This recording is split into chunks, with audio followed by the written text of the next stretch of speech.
There was a night when nothing actually went wrong, but your heart lived it as if everything had. You remember. The message took too long to come. The call was shorter than usual. The tone in someone's voice felt just a little different.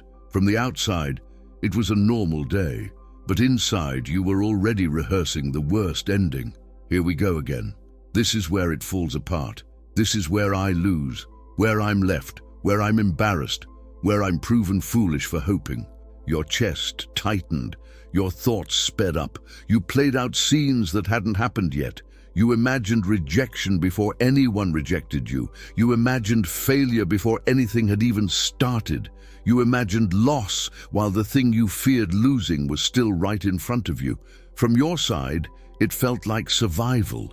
If I expect the worst, you told yourself, I won't be surprised. It will hurt less if I see it coming.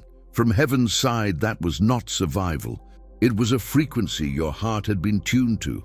A constant anxious signal that said, bad is coming, brace yourself, good is fragile, don't trust it. You did not choose that frequency in a vacuum.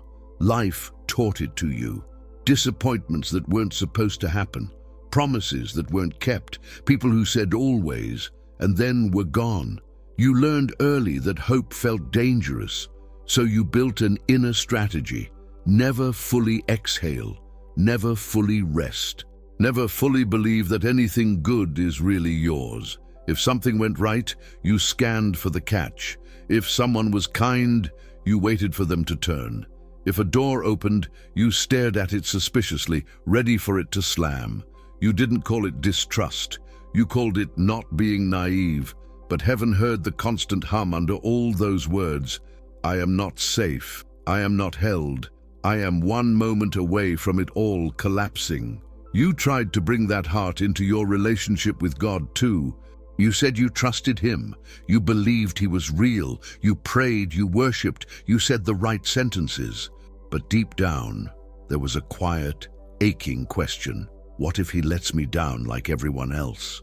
You didn't like that question. You tried to push it away, yet it lived right under your ribcage, shaping how you prayed. You asked, but you didn't really expect. You knocked, but you mentally rehearsed coming home to a closed door. You said, your will be done, but what you really pictured was yourself alone, taking care of everything again. You weren't evil, you were hurt. There were nights you lay in bed, eyes open in the dark, and your thoughts ran like this. If I stop worrying, everything will fall apart. If I stop expecting the worst, I'll be blindsided. If I let go, no one is actually catching me. You thought your fear was keeping you prepared. From heaven's side, your fear was keeping you exhausted. Because the truth is, even while you were busy trying to hold everything in place with worry and suspicion, there were 1,000 things being held together without your permission. Your next breath, your next heartbeat, the car that didn't hit you, the sickness that passed over you, the breakdown you were headed toward that somehow didn't quite catch you. God was already carrying weights you didn't know existed, sustaining details you never thought to worry about. Not because you had great faith, but because He is faithful even when you don't see it. And still, He didn't shame you for expecting the worst. He understood where that reflex was born. He knows what you lived through. He knows who walked away. He knows what you lost that you never showed anyone. So He didn't start by scolding you for not trusting enough. He started by letting you feel how heavy it is to live like this, how your body tenses at every small delay, how your sleep suffers, how your joy never lands fully because you are always waiting for the other shoe to drop. He let you reach the end of that strategy. The day where you realized, I am tired of always rehearsing my own heartbreak before it even comes. It was subtle. Maybe it happened on a slow afternoon, staring at your phone, seeing how much of your energy had been spent on imaginary disasters. Maybe it was in a conversation where someone who loves you finally said, why do you always expect the worst outcome for yourself? Maybe it was a moment in God's presence when you quietly heard, "Do you know how hard it is to hold your own world in your hands like this?" And for a second your heart admitted it. "I don't want to live like this anymore. I don't want my first instinct to always be fear." That admission was the beginning. From your side, it felt like a sigh, a tired confession. From heaven's side, it was the first crack in the old frequency, the first place where the signal of distrust began to weaken, making space for something else to be heard. You didn't suddenly become fearless. You didn't instantly switch from anxiety to total confidence. What happened first was quieter. You began to hear a different question forming inside you. What if I am not as alone as I feel? What if God has actually been more involved in my story than my fear admits? What if expecting the worst is not protecting me? It's robbing me of ever resting in His care. Those what-ifs were not accusations. They were invitations. Invitations to step out of a lifetime of self-protection and into a new way of being in the world, a way where trust is not a reckless risk, but a response to a God who has already been more faithful than you have allowed yourself to remember. There was a day when God began to answer a question you didn't even know you were asking. Not with a voice from the sky, not with a sudden miracle, with memory. You were thinking about how hard it is to trust, how foolish you feel when you let your guard down, how dangerous it seems to relax around anyone, including God. And in the middle of that swirl, heaven started to gently rewind your story. Not the parts you replay to prove that everything goes wrong, other parts. The time you were headed somewhere, and for no obvious reason, you felt a strong pull to change your route or your timing. Later, you heard about something that happened exactly where you would have been. At the time, you shrugged it off as luck. Heaven remembers it differently. Or the season you were desperate for a specific door to open. You begged God. You made plans around it. You pictured your life built on that yes. The answer never came. Or worse, it was a firm no. You felt rejected, forgotten, punished. But years later, you saw what was really behind that door. The weight, the pressure, the compromises, the kind of damage you weren't built to shoulder. And you realized, sometimes slowly, that being blocked saved you from being broken. At the time, you called it God ignoring me. From heaven's side, it was God shielding you. Trust begins there. Not in pretending you were never hurt, but in telling the truth about how many times you were quietly protected. You had forgotten some of those moments. Pain has a way of magnifying itself and shrinking everything else, so God started to bring them back. Conversations you almost had, but something stopped you. People you almost attached to, but something felt off, so you pulled away. Places you almost went, but plans fell through, or you felt strangely restless and stayed home. You did not see angels, you did not hear trumpets, but you felt a check, a nudge, a delay, a closed door that made no sense at the time. Later you understood. Those moments were not random. They were part of a pattern heaven saw clearly while you were lost inside details. You thought you were walking alone through a chaotic world, but trust began to whisper another story. You were guided more than you know. That realization did not instantly remove your fear of the future. But it did start to raise a quiet question every time you expected the worst. What if I'm not seeing everything He is blocking, redirecting, holding back for my sake? Because you are very aware of what you did not get. You are painfully aware of prayers unanswered the way you wanted. You are aware of losses, of delays, of silence, but you are far less aware of what never touched you because heaven stepped in before the impact. Trust grows in that awareness. It doesn't say, nothing bad will ever happen. It says, even when I don't see it, God is not passive about my life. You started to notice another pattern too, the way your own heart sometimes sabotaged the possibility of good because it was so convinced that good never lasts. You remember pulling away from people who were kind because you were sure they would eventually hurt you. You remember downplaying opportunities before they even had a chance to unfold, telling yourself it's probably nothing, just to avoid the pain of wanting. You kept your expectations low to keep your disappointment low. It worked. in a way. You were less surprised when things went wrong, but you were also less able to actually taste joy when things went right. You noticed that. You saw how even on days when something beautiful was in front of you, you couldn't fully receive it because a part of you was already standing at its funeral. Heaven saw that too, not as proof that you are broken beyond repair, but as proof that your trust had been trained in trauma, not in truth. So God began to invite you into a different way.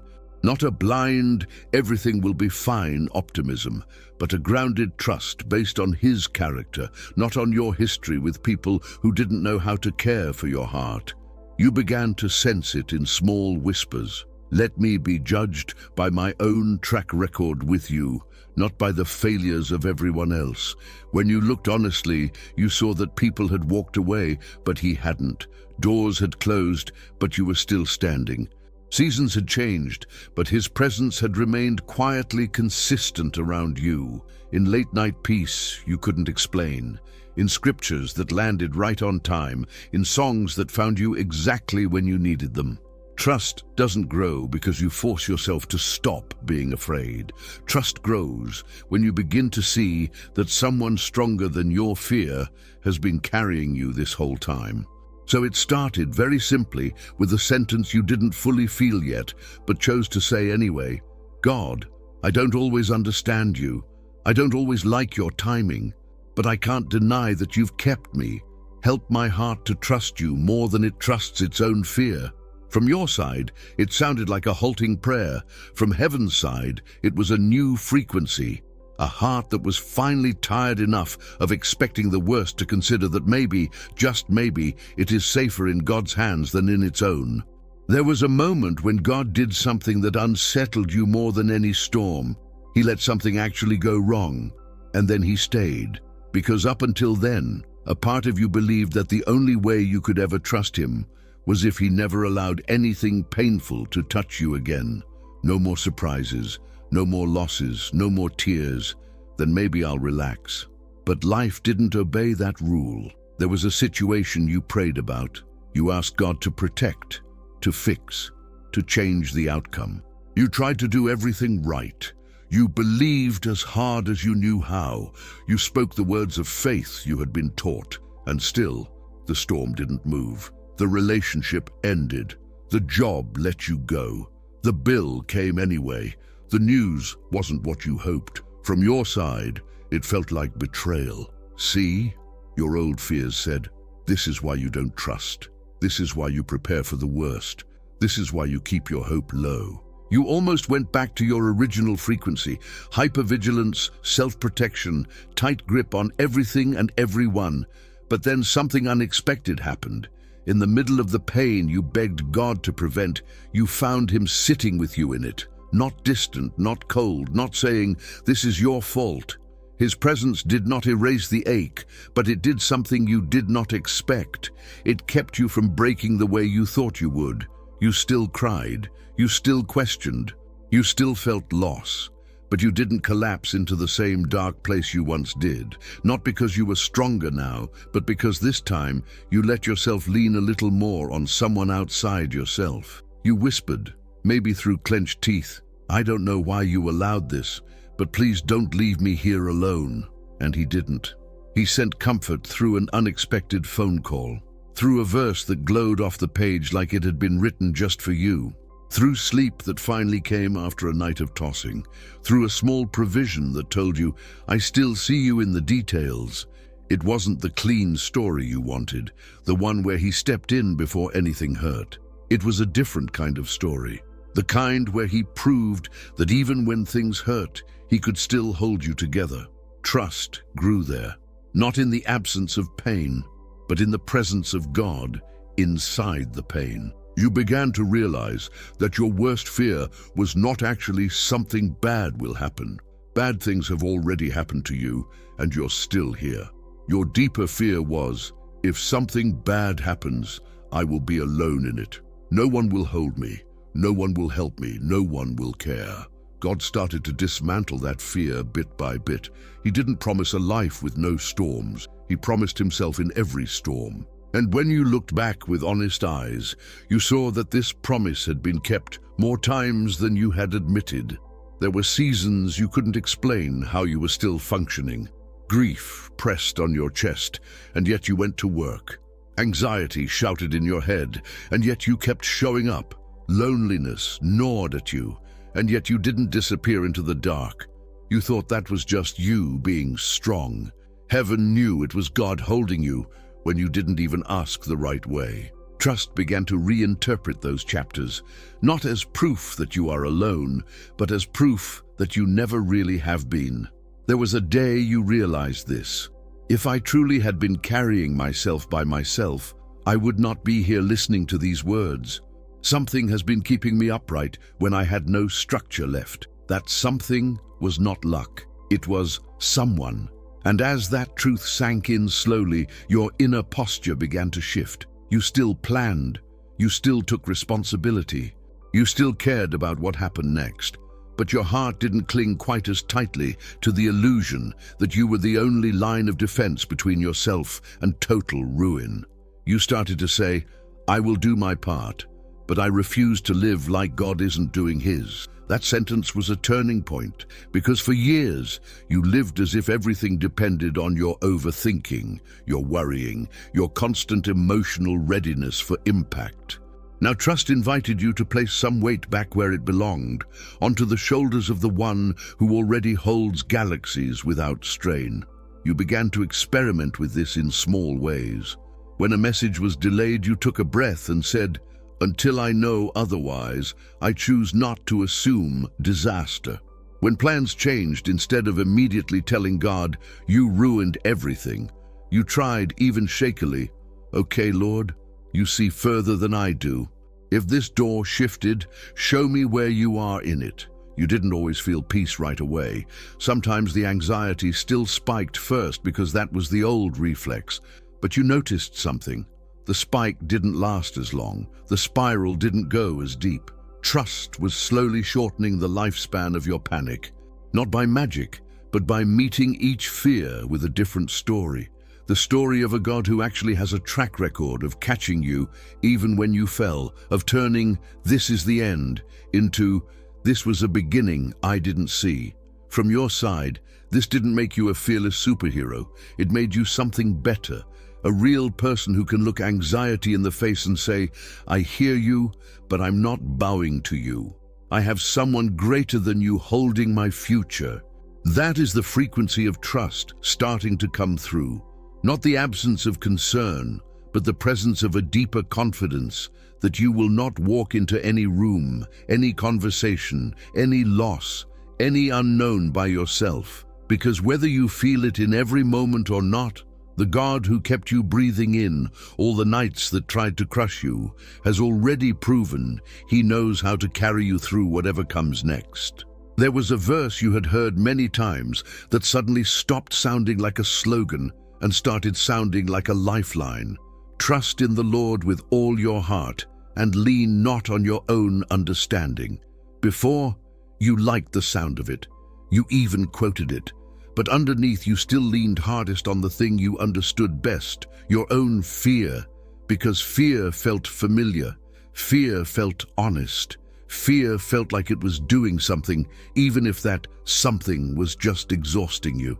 But now, after watching God stay with you through situations you begged him to avoid, the verse began to open. You started to see that trusting the Lord is not about pretending you understand his every move. It is about deciding where you will lean when you don't. You realized that you had been leaning on your own understanding for a long time, the logic that said, if I can predict the worst, I can protect myself. The logic that said, if I can control everything, I can keep my heart safe. The logic that said, if I expect disappointment, I won't be blindsided. But those understandings had not actually protected you.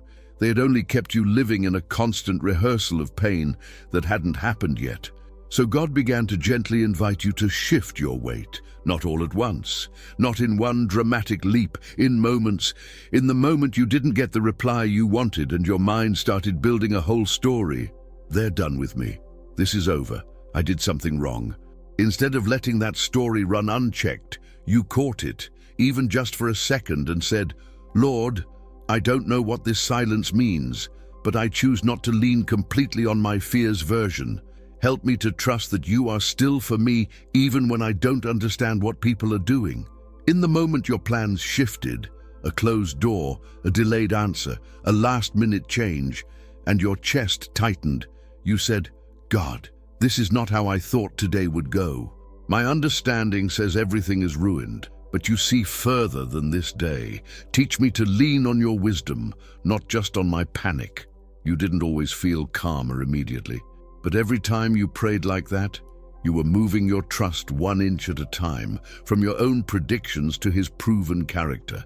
You also started to see how trust and control are always at war, because you cannot cling to total control and rest in God at the same time.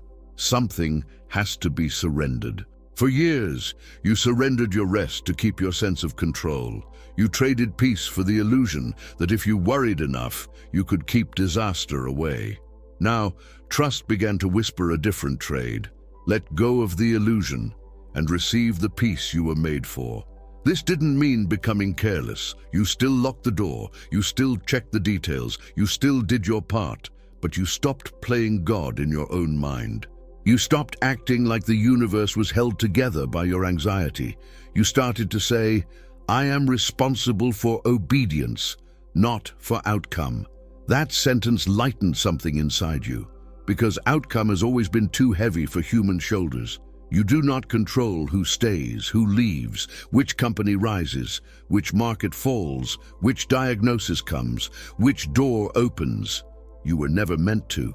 Trust does not deny this. It makes peace with it. It says, "God, I will be faithful with what's in my hands today, and I will stop trying to be the God of tomorrow." You noticed that as you did this, your body responded. Your chest did not stay as tight. Your jaw was not always locked. Your sleep started to come a little easier. Not because nothing could go wrong anymore, but because you were no longer living every moment as if you were the only barrier between your life and disaster. You began to trust that there is someone standing over your story who sees angles, timings, and connections you could never calculate. And slowly, your heart answered back with a new kind of sentence. A sentence that felt risky and holy at the same time. "Lord, I don't need to know every detail of how this will work out. I just need to know that you will be there when it does. And that I am choosing to trust." There was a morning when the battle between fear and trust became very practical. Not in a church service, not in a crisis, in a simple decision. You had a choice to make, a step that felt right but not fully safe, a conversation you needed to have, a boundary you needed to set, an act of obedience you couldn't fully explain. Your mind did what it always does. It drafted a list of everything that could go wrong. If I say this, they'll leave. If I step out, I'll fail. If I change direction now, I'll lose what little I have. The worst-case reels started playing in your head, scene after scene of embarrassment, rejection, collapse. Your body responded, heart racing, hands slightly shaking, that familiar urge to run back to whatever felt predictable, even if predictable was slowly draining you. But this time, something else joined the conversation. A gentle question, quiet but firm. Has expecting the worst actually protected you, or has it only kept you stuck? You hesitated. You saw past seasons where fear talked you out of opportunities that were meant to grow you, where you said no to healthy things because your trauma couldn't imagine a good ending, where you stayed in situations that hurt you simply because they were familiar, because at least you knew how to survive there. Fear had kept you moving in circles, busy, exhausted, but never really free. Trust was calling you somewhere else. It wasn't promising that nothing would ever hurt again. It was promising that you would not have to walk through whatever came without God's hand holding you. So there, in that ordinary morning, you did something small but holy. You prayed, maybe under your breath, maybe trembling, "Lord, I'm scared of this. My mind is telling me every possible way it could go wrong, but I believe you are here. I believe you see what I don't. Help me to choose trust over this old fear." And then you acted. You sent the message. You made the call. You said the honest sentence. You took the small step you had been delaying. Was it perfect? No. Your heart still pounded. Your voice still shook. You still worried about the outcome. But heaven was not grading your composure. Heaven saw your direction. You had moved toward trust, even while afraid. That is how trust grows, not in the absence of fear, but in the decision to obey God in spite of it. Later, as time unfolded, you noticed something. Sometimes the outcome was beautiful, peaceful, better than you imagined, a confirmation that God had truly gone ahead of you. Sometimes it was messy, confusing, not at all like the tidy resolution you would have chosen. But in both, you were not abandoned. In the beautiful outcomes, you saw His kindness making a way. In the messy ones, you saw His strength holding you upright when things trembled. The more you walked through, the more you realized, trust is not about getting exactly what you want. Trust is about being certain of who will be with you regardless of the outcome. You also began to notice something subtle but powerful. The voice of fear did not sound quite as authoritative anymore. It still spoke. It still suggested the worst. But you had seen too many examples where fear's predictions didn't come true. You remembered conversations you thought would destroy you, that ended up bringing clarity, steps you took that didn't ruin everything. They led to healing, even if that healing first went through discomfort. Boundaries you set that did cost you some people, but made room for different, healthier ones to enter your life. Fear had told you that trusting God would leave you exposed and unprotected. Experience began to tell you a different story. Every time you chose trust, even when the road was rough, God met you with a kind of support you never found in overthinking. Overthinking gave you scenarios. Trust gave you presence. Overthinking made you feel prepared, but left you drained. Trust didn't show you all the details, but held your heart through each one as it came. You found yourself starting to say, "I don't know how this will look, but I know I won't be walking into it alone." Then that sentence became like a rail for your soul to hold onto when anxiety tried to knock you off balance. Even your prayers changed. Previously, you mostly prayed, "Don't let anything bad happen. Make sure I'm never hurt again. Remove every risk." Now, a new kind of prayer slipped in. "God, keep me under your will even when I don't understand it. If something has to shake, let it be what wasn't from you. If something has to stay, give me the trust to rest in what you've chosen." You were no longer asking for a perfectly controlled life. You were asking for a faithfully held one. Heaven responded to that, not always by calming your circumstances, but by calming your heart in the middle of them. You realized one day, almost in surprise, that your heart had stopped automatically expecting the worst in every situation. You could actually imagine things working out without immediately waiting for the catastrophe. You could see good beginnings without instantly jumping to tragic endings. You could hear silence from someone without automatically translating it as rejection. The reflex was weakening, not because your life became painless, but because God's presence became more real to you than the old predictions of your fear. And that is the frequency of trust. When your heart begins to rest more in "God is with me" than in "something bad is coming." There came a season when trust stopped being just about big moments and started reaching into the smallest corners of your day. Trust showed up in how you woke up. Before, your mornings began with a mental audit of everything that could go wrong. You opened your eyes and immediately felt a weight on your chest. What if today is the day I get bad news? What if that message never comes? What if I mess up at work, at home, in everything? You weren't even out of bed, and your heart was already running, scanning the horizon for danger. But as God kept quietly proving Himself, something began to change in those first moments. You started to notice that you had a choice. Before your thoughts ran on autopilot, you could pause, even for a few seconds, and say, "Lord, you are already in this day. You saw it before I opened my eyes. I don't know what is coming, but I choose to believe I will not face it without you." It didn't erase every anxious thought, but it changed your starting point. Instead of beginning the day on the frequency of disaster is inevitable, you began on the frequency of God is here first. And that single shift, repeated day after day, started to reshape your nervous system.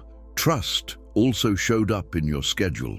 There were days when you said yes to everything because you were afraid of missing out, afraid of disappointing people, afraid that this might be your only chance. So you ran yourself ragged, overcommitted, exhausted, resentful, and then wondered why your soul felt so far from peace. Trust began to whisper something that felt dangerous. You are allowed to rest. You are allowed to say no. You are allowed to live like your worth is not measured in how tired you can make yourself. At first, you resisted. If I don't do it, who will? If I don't say yes, they'll move on. If I slow down, I'll fall behind. But then, you remembered seasons where you had done exactly that, poured yourself out to the point of emptiness. And still it wasn't enough for some people. Still it didn't fix everything. Still you ended up drained and unseen. That's when trust stepped in again, not saying stop caring, but saying care differently. Care from a place where you know you are not the only one holding the world together. Care from a place where God is allowed to be God and you are allowed to be human. One day you tried it. You chose rest instead of another people-pleasing yes. You turned off your phone for an hour and let yourself breathe. You sat with God, even in silence, and said, I'm scared that if I stop, everything will fall apart. But I want to learn what it means to live like you, not my hustle, are my provider. And nothing collapsed. The world spun on. Some people didn't even notice, but heaven did. Because that hour was not laziness, it was trust. Trust that the same God who keeps your heart beating without your effort can also handle an hour where you are not available to everyone and everything. Trust also showed up in how you handled your own failures. Before, every mistake felt like a prophecy. This is who you are. You'll always mess it up. God is tired of you. So you hid. You withdrew from prayer when you needed it most. You avoided God, like someone who had disappointed their boss too many times. But slowly, trust began to change that. You started to believe, even just slightly, that God's love for you is not on the same scale as people's patience. That He is not keeping a tally of every wrong step just waiting to be done with you. So when you fell, when you said something you regretted, when you slipped back into an old habit, instead of running away for days, you came quicker. Lord, I did it again. I am not proud of this, but I trust that you knew about my weakness before I ever saw it. I trust that your mercy is not shocked by me. Help me, change me, walk with me. That prayer was trust. Not trust in your ability to never fail again, but trust in His ability to keep working with you even when you do. And in those moments, instead of the crushing weight of condemnation, you began to taste something else. Conviction, yes, but wrapped in kindness. The kind that says, we are not done, get up, let's keep walking. Little by little, you realized that trusting God meant you no longer had to be afraid of your own process. You could be honest about where you were without believing that where you were is where you will always be. Because the one you were trusting is not just the God of sudden miracles, but the God of slow, patient transformation. The more you leaned into that, the more you noticed how the constant expectation of the worst was losing its grip. You started to say, I don't know every twist in this road, but I know who is walking it with me. And that is enough for today. There came a time when you started to notice something you never thought would be possible for you. Your heart wasn't always bracing for the worst anymore. Not because life suddenly became gentle, but because trust was slowly changing your reflex. You saw it first in relationships. Before, every new connection came with a hidden script. They'll leave, they'll change, they'll get tired of me. Something bad will happen if I relax.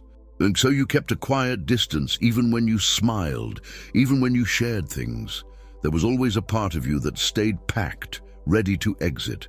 But as trust grew between you and God, you realized He was inviting you into a different posture. Not to trust blindly in people, but to trust Him with people. To say, Lord, if you bring this person, you will also be with me if the story changes. I do not need to sabotage it out of fear, and I do not need to cling out of desperation. Teach me to love without worshipping, to enjoy without gripping, to hold without thinking I am holding my whole future in this one human hand. And slowly, you loosened your grip. You let conversations be good without pre-writing their endings. You let some days simply be peaceful without searching frantically for the crack in the happiness. You enjoyed present kindness without constantly testing it against past disappointments.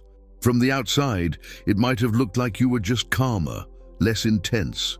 From heaven's side, your heart was finally breathing in relationships, no longer suffocating under the weight of, this person is my only safety, and no longer freezing under the weight of, I'm seconds away from being abandoned, because trust was teaching you a new center.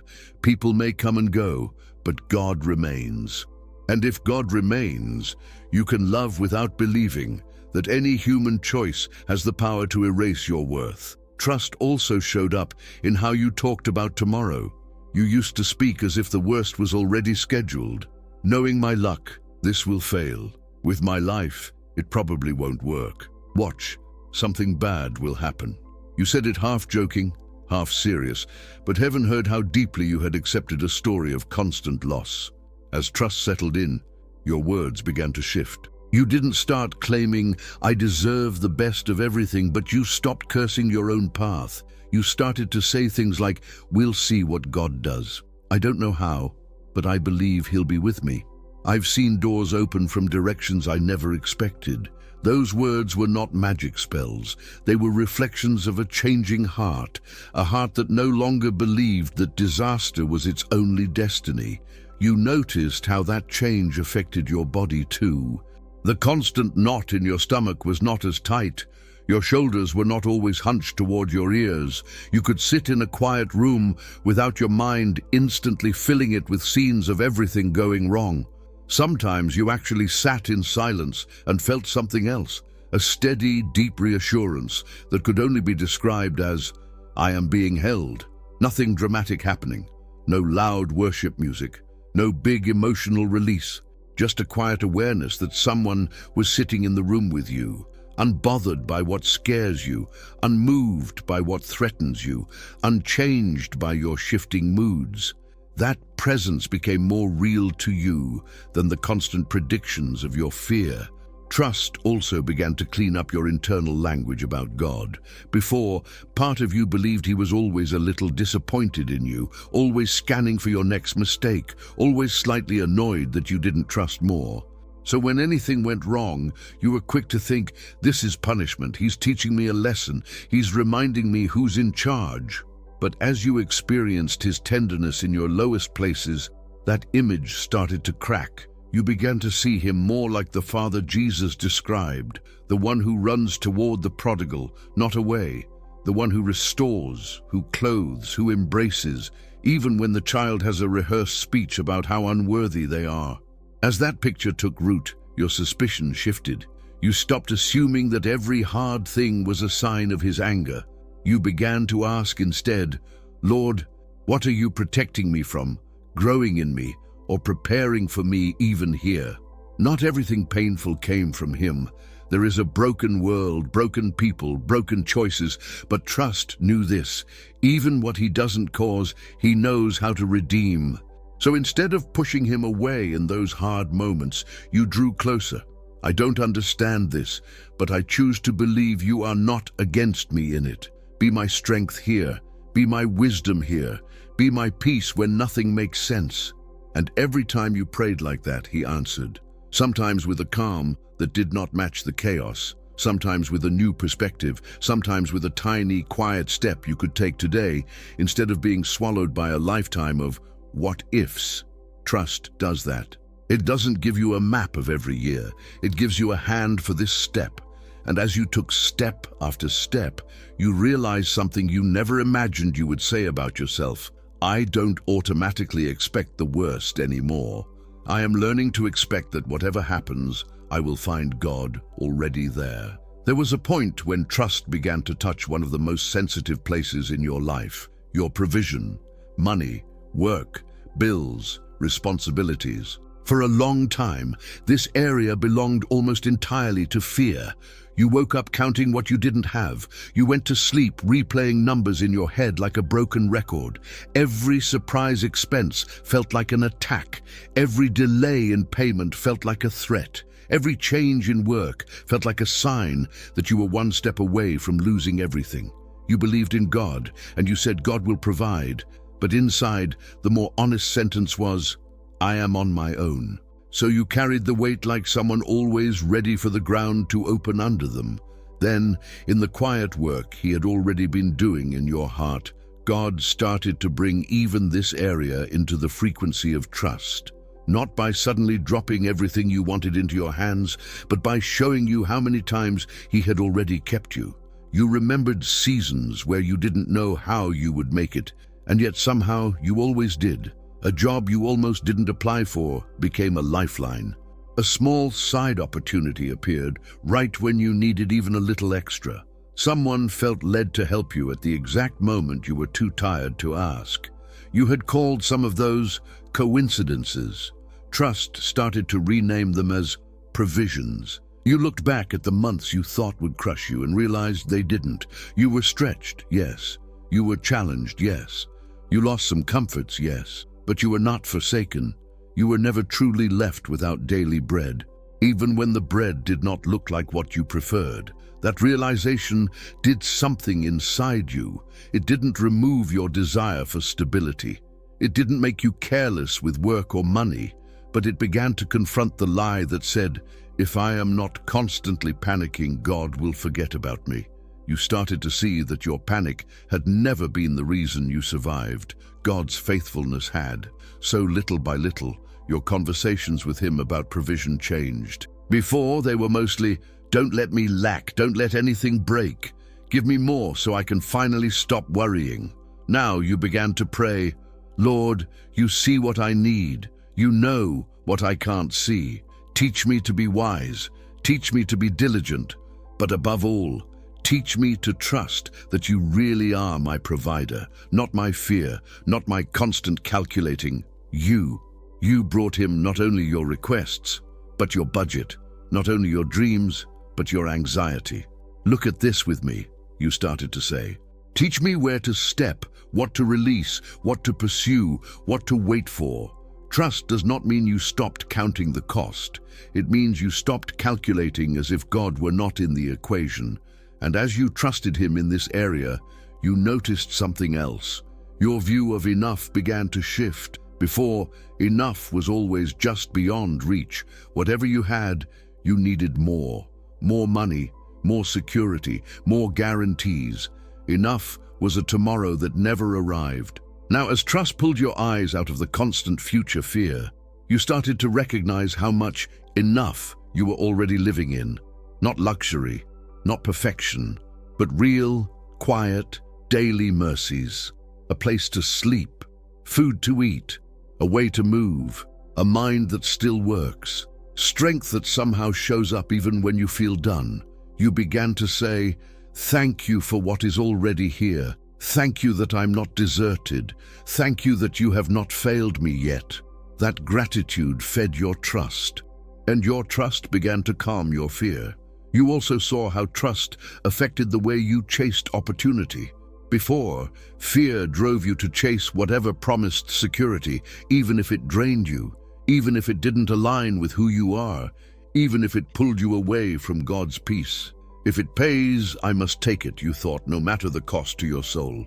Trust began to ask, what if God can provide in ways that don't require you to constantly violate your own heart? Not that everything you do will be easy or glamorous, but that you are not doomed to live in compromise forever. You started to ask different questions. Does this opportunity carry peace? Does it make room for my relationship with God? Does it fit the person he is shaping me to be? And when something didn't match that, you found strength, slowly to say, I don't have to say yes to every offer out of fear.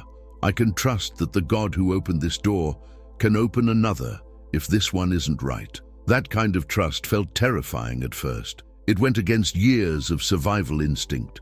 But each time you chose it, each time you acted on peace instead of pure panic, you saw evidence that you were not stepping into a void. God met you, sometimes with another door, sometimes with creative ideas, sometimes with unexpected favor, sometimes with the simple, solid reassurance that you had obeyed him even when it cost you comfort. And that obedience became a new kind of security. Not the security of knowing exactly how every bill will be paid 5 years from now, but the security of knowing this: if I follow him, I will never walk outside his care. You realized that the deepest provision he offers is not just money, it is himself. His presence in your decisions, his wisdom in your planning, his peace in your nights. And when you have that, even when numbers are tight, you are not poor. You are being carried by a source that does not go bankrupt and a shepherd who does not abandon his own. There came a point when trust stopped feeling like something you were trying to learn and started feeling like something God was placing deep into who you are. It wasn't just about this decision, that bill, this relationship. It started to touch your identity. For a long time, you secretly believed you were the one it doesn't work for, the one who always gets overlooked. The one who almost makes it but never quite. The one who always finds a way to be the exception to the promise. When you heard about God's goodness, you believed it in general, for the church, for the world, for other people's testimonies. But deep down, there was a quiet, aching thought. It just doesn't seem to land on me the same way. So you lived like someone on the fringes of God's heart, allowed in but not fully embraced, tolerated but not delighted in. You carried that into everything, into your work, your friendships, your dreams. You aimed lower than your true calling because you didn't want to ask for too much. You shrank your hopes to match what you thought someone like you could expect. Trust began to challenge that, not with hype, but with truth. One day, maybe in scripture, maybe in a whisper you couldn't quite explain, you felt God say, "You are not the exception to my care. You are not the one name I skip when I speak beloved." Those words went to war with years of inner conclusions. You didn't immediately feel worthy. You didn't suddenly walk like royalty. But you started to consider something you had never really let in before. What if God actually loves me personally, not just humanity in general? You thought about the cross, not as a distant story, but as a very specific statement, that God would rather enter suffering than leave you trapped in it alone. That Jesus didn't die for a crowd of nameless faces, but for an individual heart, just like yours. You realized if he was willing to go that far to rescue you, why would he suddenly turn cold about your daily life now? Trust began to say, if he did not withhold his own son, is he really looking for excuses to withhold everyday mercy from me?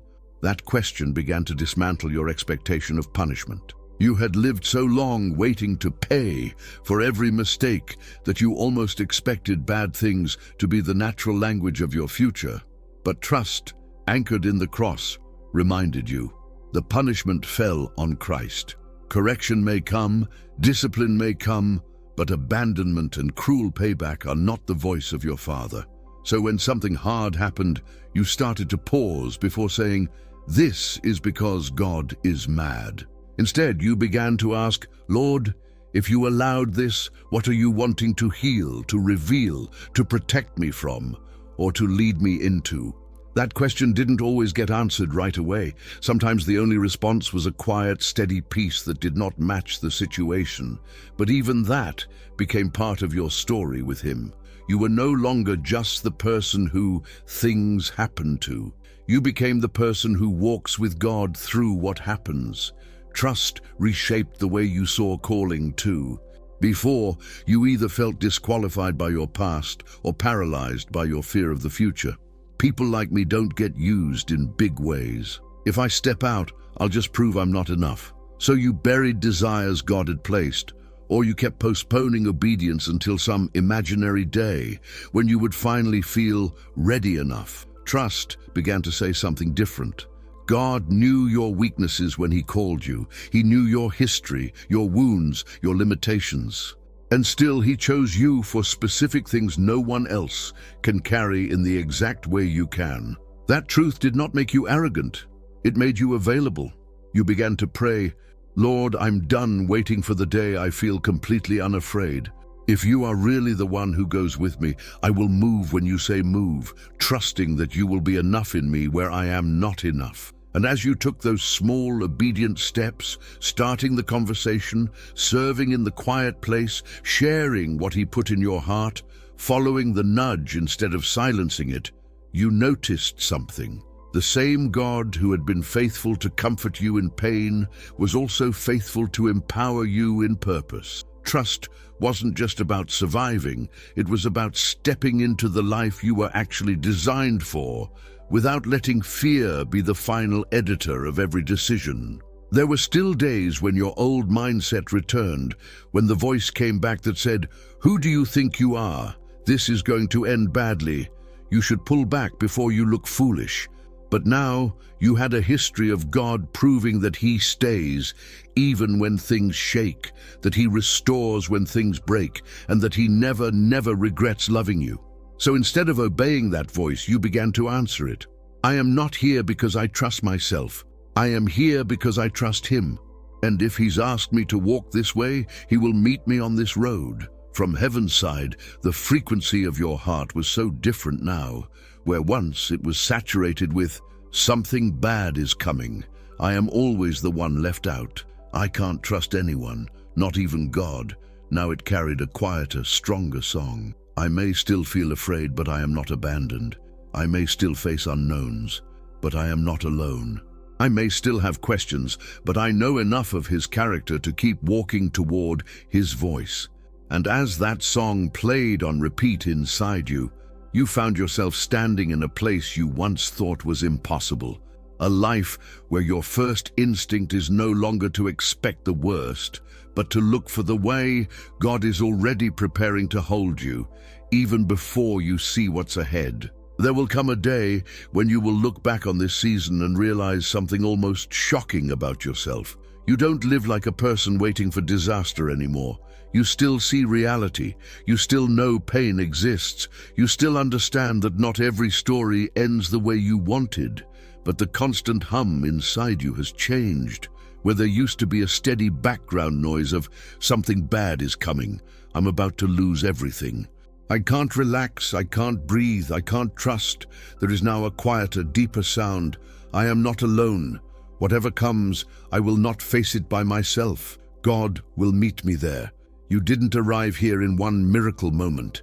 You arrived here through 1,000 small choices, choosing to remember where He protected you instead of only rehearsing where you were hurt, choosing to say, "Lord, I don't understand," without assuming that confusion means abandonment, choosing to take a trembling step even while fear screamed, and then discovering He really was on the other side of that obedience. Choosing to believe that you are not the exception to His care. Every one of those choices shifted the dial inside you, from the old frequency of dread to the new, Christ-centered frequency of trust. It doesn't mean you never feel anxious again. It means that anxiety is no longer allowed to narrate your whole story. You still hear its voice, but you answer it now. When fear says this will end badly, you say maybe it will be hard, maybe it will stretch me, but I know a God who has already held me through worse than this. When dread says don't get your hopes up, you say my hope is not in people or outcomes alone. My hope is in a God who does not change when circumstances do. When shame says you will ruin everything, you say I am not the architect of my whole life. I am walking with someone who knows how to redeem even my mistakes.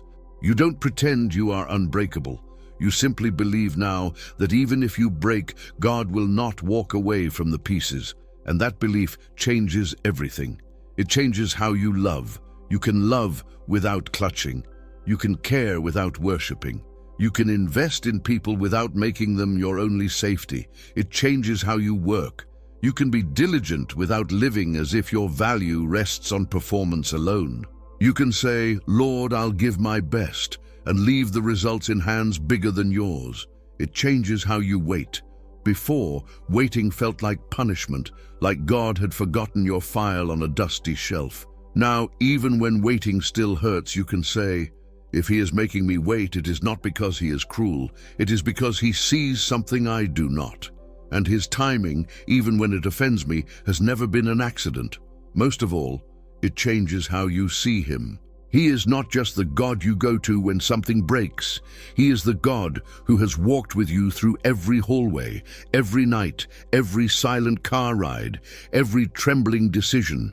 He is not standing at the finish line with crossed arms, waiting to see if you'll make it. He's walking beside you, step by step, into the conversation you've been afraid to have, into the new path you've been afraid to try, into the ordinary Tuesday that feels like nothing but is actually full of small, quiet chances to trust him again. From heaven's side, your story has never been a story of constant failure. It has been a story of constant carrying, of God lifting you when you couldn't lift yourself, holding you when everything shook, whispering, "Keep going," on nights when giving up seemed easier. The frequency of trust is what happens when your heart finally starts to agree with heaven's version of your story. When you can honestly say, "I have been hurt, but I have also been held. I have lost things, but I have never lost his presence. I have walked through valleys I never wanted, but I have never walked them alone." And on the days you forget again, because you will, on the days when fear gets loud, when old reflexes return, when your mind starts rehearsing every possible worst-case scenario, you won't be starting from zero. You'll know how to come back. You'll know how to sit, breathe, and say, "Jesus, I feel the old fear again. But I remember how you have carried me. I remember how you stayed when it hurt. I choose, right now, to tune my heart back to trust." And he will answer, not always by changing everything around you, but by steadying everything inside you. Because the one who taught your heart how to trust will not stop until trust becomes its native language. So as you walk forward into unknown days, into unfinished stories, into prayers that are still in process, carry this with you. You do not have to live with a heart that constantly expects the worst. You are allowed to live as someone who expects God to be there, in every room, in every season, in every rise and every fall. And if you ever need to be reminded again, if your heart needs a place to be retuned to the voice of heaven, you are welcome to come back here, to sit under words that speak to your spirit, to let your fears loosen their grip, to remember that you are seen, held, and led. If this resonated with you, you are invited to stay close to divine frequency. Let this be a place where your heart learns, again and again, that you are not at the mercy of fear, because your life is held in the faithful hands of the one you are learning to trust.